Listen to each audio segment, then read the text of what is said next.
پیروان سید عبدالله نوری اساسگذار حزب فعلا در تاجیکستان ممنوع نهضت اسلامی و رهبر سابق اتحاد نیروهای مخالفین تاجیک خبر دادند که نورالله سیدوف برادر خرده نوری نیز اخیراً از جانب کارمندان اوباپ یعنی بخش مبارزه با ریاست کارهای داخلی ولایت ختلان بازداشت شده است.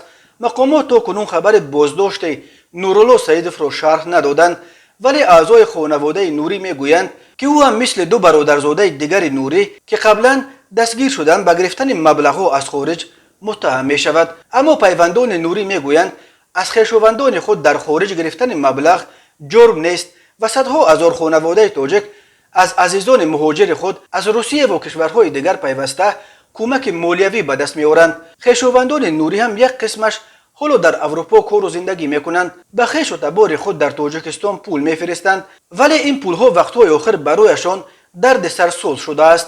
نورالله سیدوف که 64 سال دارد و چون اکثر نزدیکان نوری در دهه وحدت‌آباد جماعت تاجیک‌آباد در نویه وخش به سر میبرد، در این اواخر اینک سومین نفر از خویشاوندان نزدیک نوری است که با اتهام از خارج گرفتن مبلغ از جانب کارمندان ریاست کارهای داخلی ولایت ختلان دستگیر می شود. ابتدا روز 24 ینور مقامات نصرت الله سیدوف پسر برادر کلانی نوری عطا سیدوف را دستگیر کردند. نصرت الله سیدوف رهبر یک خواجگی دیقونی را در جماعت تاجیک‌آباد بر دوش داشت و به گفته نزدیکانش یک عمر دیقونی میکرد و کاری به سیاست نداشت. یک ماه بعد او تقریباً 23 و 24 فوریه مقامات ریاست وزارت کارهای داخلی ختلان محب الله نوریدینوف پسر حبیب الله برادر خرده نوری را به عین اتهام دستگیر کردند. محب الله نوریدینوف مغازه فروش محصولات خواجگی دیقونی نصرت الله سیدوف را در دهه وحدت‌آباد رهبری میکرد.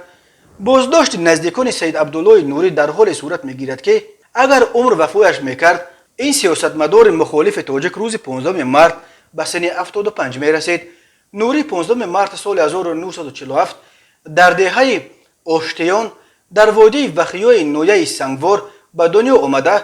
9 آگوست سال 2006 در سن 59 در دوشنبه بعد بیماری طولانی از عالم چشم پوشید. نوری که پرورده مکتب قاری محمد جان رستموف معروف به مولوی هندوستانی بود، هنوز سال 1973 با 4 همفکرش جمعیت پنهانکاری مذهبی را با نام نهضت جوانان مسلمان تشکیل داد که بعداً به حزب نهضت اسلامی تاجیکستان تبدیل یافت. نوری نفر است که امروز با حاج اکبر تورجانزاده از نام اتحاد نیروهای مخالفین سازشنامه صلح سال 1997 را با پرزیدنت امام علی رحمان امضا کرد. بعد منع دیگرباره فعالیت حزب نهضت اسلامی تاجیکستان در سال 2015 شماری از پیوندان نوری از جمله چند پسر و دخترش ترک تاجیکستان کردند و اکثرش اولو در اروپا به سر میبرند، ولی قسم دیگر خویشاوندان نوری در تاجیکستان ماند.